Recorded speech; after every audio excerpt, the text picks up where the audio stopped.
Jadi di sini saya akan menjelaskan tugas basis data dengan tema pengembangan perangkat lunak berdasarkan topik yang telah saya buat.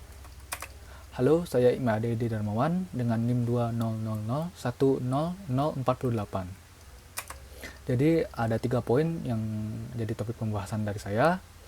Jadi poin pertama ada analisa data, di mana saya memilih pengembangan perangkat lunak pada perusahaan yang bergerak dalam bidang menyediakan segala kebutuhan untuk hotel, villa, dan juga restoran. Nah, kenapa?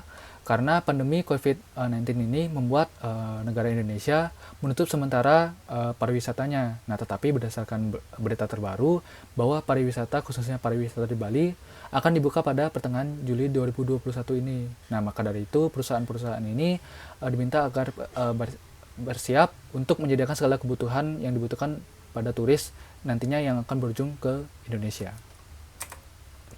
Nah, di sini saya menetapkan 6 kebutuhan data. Yang pertama ada tabel admin, yang kedua ada tabel pegawai, yang ketiga ada tabel jenis produk, yang keempat ada tabel produk, yang kelima ada tabel transaksi, dan yang keenam ada tabel detail transaksi.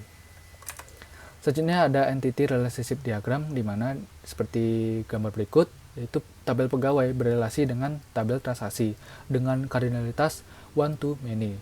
Tabel transaksi berelasi dengan tabel produk dengan kardinalitas many to many. Tabel produk berelasi dengan tabel jenis produk dengan kardinalitas many to one. Dan yang terakhir ada tabel admin yang sama sekali tidak berelasi terhadap tabel manapun, karena memang dalam tabel tersebut atributnya tidak berelasi dengan tabel-tabel lainnya. Nah, tabel transaksi dan tabel produk kardinalitasnya many to many. Maka dari itu relasi antara kedua tabel tersebut harus membentuk sebuah entitas baru, di mana seperti yang saya dapat tunjukkan di sini di Enhanced Entity Relationship Diagram, di mana entitas baru tersebut adalah tabel detail transaksi produk dengan atribut membentuknya ada 5 buah seperti gambar berikut. Selanjutnya ada model relasionalnya seperti gambar berikut. Nah, selanjutnya ada normalisasi data, yaitu di mana pada tahap ini ada 3 tahap. Tahap pertama yaitu bentuk normal 1 atau 1NF, di mana pada tahap ini setiap data atau recordnya harus bersifat atomik, atau setiap irisan baris dan juga kolomnya hanya memiliki satu nilai data. Seperti gambar berikut, di mana ada tabel admin dengan 3 record atau 3 data. Selanjutnya ada tabel pegawai, seperti gambar berikut. Selanjutnya ada tabel jenis produk. Selanjutnya ada tabel produk. Selanjutnya ada tabel transaksi produk. Dan yang terakhir ada tabel detail transaksi produk. Nah, untuk normalisasi data hanya sampai pada tahap pertama.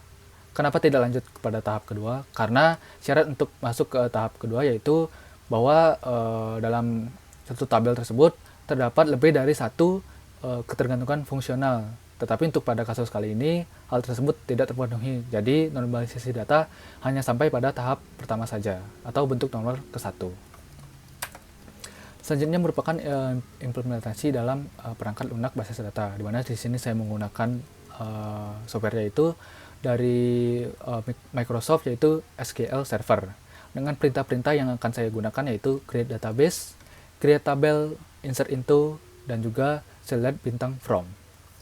Untuk sintaksnya bisa dilihat pada slide berikut.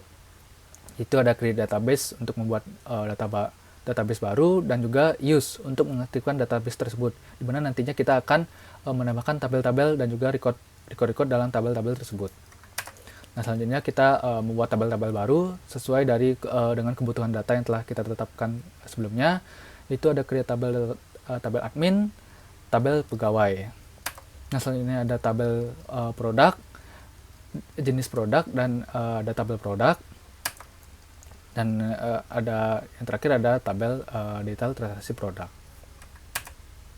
Nah, selanjutnya kita akan memberikan data atau record sesuai data-data pada saat normalisasi data yang sudah saya jelaskan sebelumnya. Seperti slide berikut.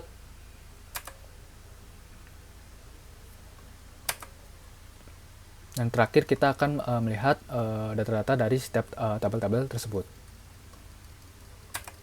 Nah, terima kasih telah menyaksikan. Mohon maaf apabila ada salah kata.